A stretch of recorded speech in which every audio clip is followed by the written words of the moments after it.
Hi, and welcome to the Virtual Review. I'm Grant, this is Adam. and today we'll be talking about Smash Hit, a game made for the Gear VR. Over your shoulder, if you're inside your VR headset, you'll find footage of me demoing the game, as well as screen captured footage of what's going on inside of my headset. This game is an absolute blast, Adam. Tell us about it. Absolutely. So Smash Hit, it's an on-rail shooter where you have to break glass with your balls. So basically it's a simple premise. As I said, it's an on-rail shooter, so you're hurtling forward through space. Sometimes you're rotating. There's all sorts of traps they set for you. Sometimes there's glass cubes flying at your face. There's glass panes shooting up in front of you.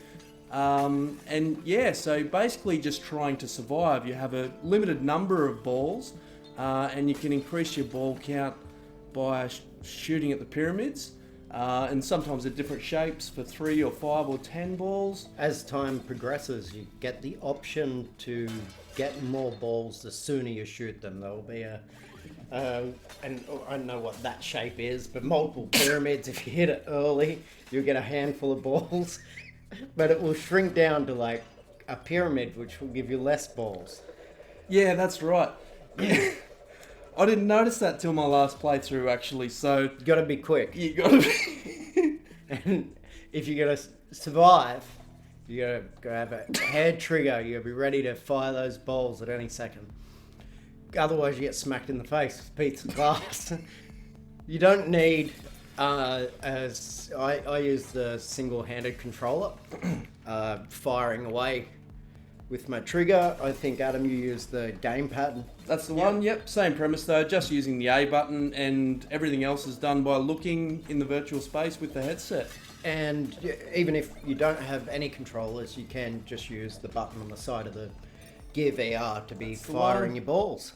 Tapping on the side, firing balls. And also, no need for a swivel chair or anything with this game. You're on the rails, you're going straight ahead. You could sit in a cozy couch. Absolutely. And you'll be fine. Although sometimes, did you find in the later levels, you're trying to hit the pyramids and you'll just want to sneak around past one and get one that's just gone past you? So it could be handy to have that quick swivel action. It could be, but at the same time, I found usually if I turned around to try and capture something that I left behind, I was about to go face first into another plane of glass. Absolutely. It's just another trap they set for you. So we run through about 11 levels. I got, when I did a front to back run through of this today, I got through it with no continues. I'd played it a few times before, but I wanted to see if I could, thank you very much. Wanted to see if I could get through it. I think it deserves some applause. Front to back without a continue. I wrote down what I got. I did it in 35 minutes, and once you hit the 11th level, you go into infinity mode. Endless mode, yeah, that's the one. And we'll talk about its save system in a moment, but my score was 13,367. That was as far as I could get. If anyone else is watching and wants to top that score, post your scores. Let us know. I'd like to see it. So, the saving mechanism. Yeah, this is what I found quite interesting about the game design. So it's got a bit of a survival element to it in that every time you hit a checkpoint or a new level, it saves the number of balls that you have. So if you just scrape through, say you just finished level 6 and you get to level 7 and you've only got 5 balls left, that means you have to start the next level with that number of balls. So it's almost like those old survival horror games like Resident Evil, where you had a limited number of save points and you had to conserve your ammunition. So I thought that was an interesting concept to bring to an on-rail shooter like this. Yeah, absolutely. It's even because you don't die, you only run out of balls. That's right. Yeah. That's it. So I knew I kind of had a chance if I kept hold of my balls, I could get through it front to back today. That even though I knew there was a good chance I was going to make it to the end, I was tense as through this whole game. For sure. And it's got this wonderful rhythm to it. Like it plays you really well. It will start throwing everything at you and overwhelm you. but once it's overwhelmed you, it knows to chill out and slow down. Absolutely. Let you Really relax, good pacing. get your breath, and then it slowly amps up again. I thought I really appreciated that it knew how to push you, but it also knew when to go, all right, enough's enough. We're going to sit back and let you relax for a moment. Yeah, and even things like the levels with the fans spinning around, and sometimes they're spinning towards you or away, or sometimes they're spinning on that axis. And just deciding, do I waste one of my balls because this may not hit me? You know, you have to make that decision because it does have that survival element. So you want to keep as much in your collection of balls as possible for the later stages of the game. And I found I was just waiting for the last second to fire away a lot of the time. That's one of the things. That's one of the really satisfying things about this game is like when a glass pane pops up right in front of you and you just wait till the very last second, and the sound of it breaking, the physics associated with it spinning around, and panes hitting other panes and cubes hitting other cubes. It's all happening so the fast. The physics is gorgeous. Oh, it's beautiful. And it's not just thin panes of glass. You've got big chunky pieces of glass. You've got swinging pieces of metal on glass beams, and which brings me to the level design. It keeps it interesting. There's some beautiful changes. I think that's around level 7. Everything goes orange, and there's peaks everywhere. But each level has its own kind of aesthetic choice and color design. And later in the game, they start rotating the player too. And I found myself almost leaning against it a few times until I got used to being forced to rotate this certain way. So once you're in the game for a while and you're focused on playing, sometimes you feel like you're falling face first downwards, and sometimes it feels like you're spinning through the air. It's really lovely. And once again, you get that motion drop occasionally, like, oh wait a minute, am I falling down? But same deal, they give you that feeling, but they know not to push it too much. So I didn't get any sickness from the game. It is quite smooth. No, me either. Yeah. But I did get that slight absolutely. It's a good rush too. I think there's a couple of hours of gameplay in this. Yeah, definitely. Well, we had played through this before, and I'm sure it took me a lot longer the first time. Like I played through it once and used one continue. I think it was level 7 this time. I'm sure I got stuck first time through, and we were just playing it and playing it and playing it. And to me, I love games like that rote learning and memorizing patterns and things like that, like coming from the old school.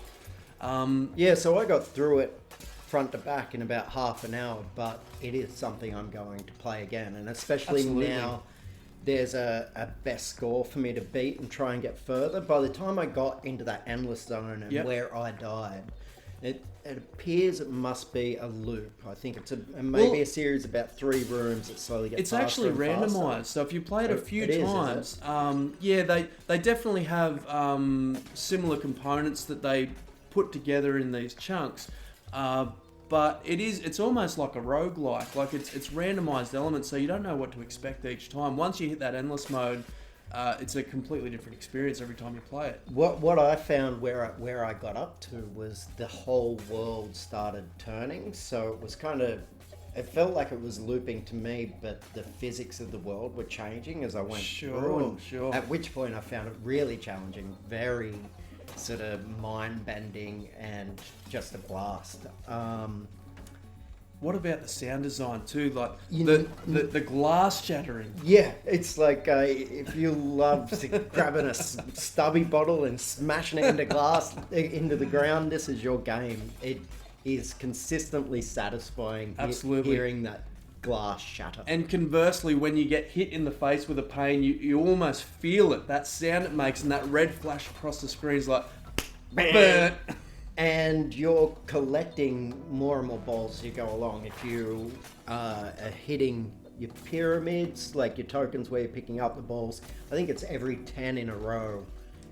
you start off with one ball, then you get two That's balls. right. And as soon as you miss one, you go back to one. Is that right? Yeah. I thought I picked that up this time around. I wasn't sure how that mechanic worked. So And I think 5 was as far as I got. I don't yeah, know me if you can too. get to 5. 6. I'm pretty sure it caps out at 5 balls at once, but it only takes one from you each time you shoot. And then you can start spraying. Like you Yeah. see a couple of pyramids in a distance, and you can fire smack down the middle. Yeah, and you're yeah. collecting a few up at a time. My only gripe with this game, and it's very, very minor, is when you hit that infinite, that green sphere, there's no real notification to say, hey, it's about to end. So it's kind of like a star in Mario Brothers. You get the music and everything flashes. Well, here you get a little notification towards the top of the screen and a timer, but there's no sound cue, there's no real visual flash or anything like that. So you have to be so careful not to keep firing, otherwise you'll start firing your own balls. Oh, you're after the talking infinite about mode. the multi-ball or the infinite ball. Yeah. So the infinite ball mode, you're spraying them everywhere, and that you have to be careful not to keep spraying them once that timer runs out. Right, well, I didn't have that problem with this. Is that right? Each time the infinite shoot ran out of bullets, it automatically stopped pumping Oh, them out. that's interesting. Okay. So I don't Yeah, know okay. what happened there. Maybe I was just quick on the game. I'm probably Stop just a it. noob as well.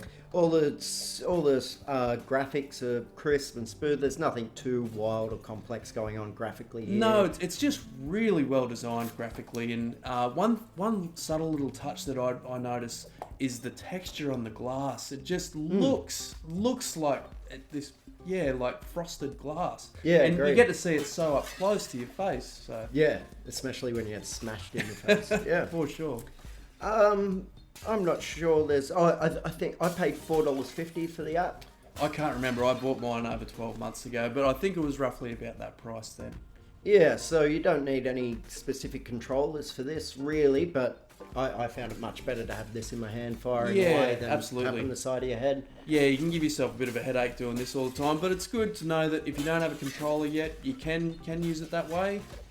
It's just nice to have something in your hands that you can push a button on, I feel anyway. So get in there, have a go at this, and I'm sure you'll pick it up a couple of times. Once you get a feel for it, I highly recommend getting in there and trying to run through it front to back. It gives it a real nice sense of urgency and Absolutely. excitement, trying to, break that barrier. And I'd like to see if some peeps can throw us some scores. Yeah, for sure. Yeah, and I'll have to get around to playing through the whole thing. I got very, very close yesterday. I did get to infinite mode, but I did run out of balls once, so I'll get around to doing that too, and I'll post up a score. Awesome. Pick up your balls. That will do us for this episode of the virtual review. We've been talking about Smash Hit, and next episode we'll be talking about a music demo called Polydome. Yeah, this is a bit of an interesting one, isn't it? But anyway, we'll cover that next week. Awesome. Thank you for your time. I'm Grant. This is Adam. And we'll see you on the next episode of the virtual review. Thank you very much. Thank you. Bye. This episode of the virtual review was brought to you by Sense Immerse. Immerse your senses in a new reality.